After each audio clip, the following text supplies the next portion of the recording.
கரங்களை குவித்து பாதங்களில் தலையினை வைத்து வணங்குகிறோம்.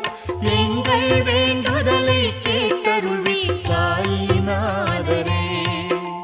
பக்தியுடனோ இல்லாமலோ உமது இடம் நாடி வந்துள்ளோம். எமக்கு உமது அருளை தந்தருள்வீரே சத்குருநாதா. என்றும் உமது திருப்பாதங்களை சேவிக்க வேண்டும் அப்பா. கருணை காட்டி எமக்கு உமது அருளே தாருமையா. துகாராம் வேண்டுகிறார் எமது நாம ஜபம் கேட்டு. அருள் கூர்ந்து எம் சம்சார பற்றை